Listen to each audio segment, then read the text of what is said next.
राष्ट्रवादीच्या देवगिरीवरील बैठकीत चाकणकरांच्या राजीनाम्यावरती वरिष्ठांचं एकमत। रुपाली चाकणकरांच्या वर्तवणुकीमुळे पक्षाला डाग लागला। बैठकीत आमदारांचा आक्रमक पवित्रा।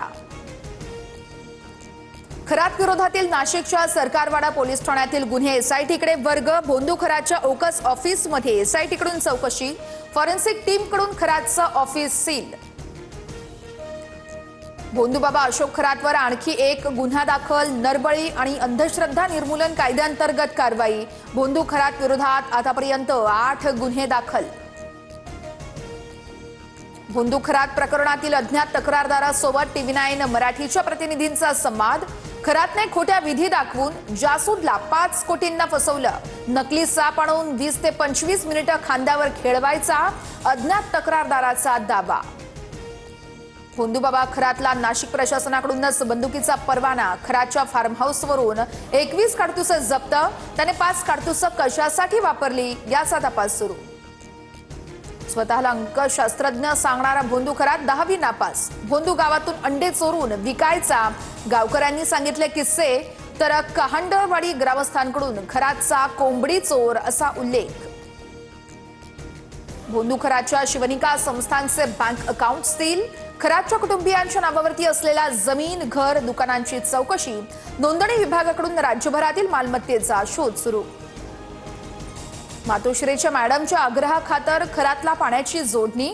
यही तो नहीं ताज का राज। शीतल म्हात्रेंकडून सवाल उपस्थित तर ताज का राज फुटला तर तोंडचं पाणी पळेल म्हात्रेंचा इशारा। संजय राऊतांनी राज्यसभेसाठी शरद पवारांचं नाव का घेतलं? खासदारांच्या बैठकीमध्ये प्रियंका चतुर्वेदींचा सवाल तर पक्षप्रमुख मी आहे, मी सगळे अंतिम निर्णय मीच घेतो। ठाकरेंनी संजय राऊतांची बाजू घेतली। संजय राऊतांनी बैठकीत खडाजंगी झाल्याचं वृत्त फेटाळलं। मी बैठकीत नव्हतो पण तिथं असं काहीच घडलेलं नाहीये, संजय राऊतांची प्रतिक्रिया। इराणकडून भारतासह 5 देशांसाठी होर्मुझची समुद्रधुनी खुली। भारत, रशिया, इराक, चीन, पाकिस्तानला मोठा दिलासा। इराणचे परराष्ट्र मंत्री अब्बास अराघची या। मुंबईतील गॅस टंचाईचा कामगारांना मोठा फटका। हॉटेल व्यवसाय ठप्प झाल्यानं कामगारांचे हाल। गॅस अभावी कामगारांचं शहरातून गावाकडे स्थलांतर। देशभरात आज रामनवमीचा उत्साह। अयोध्येसह नाशिक, शिर्डी, मुंबई, नागपूर तसेच शेगाव आणि पुण्यामध्ये दर्शनासाठी भाविकांची गर्दी।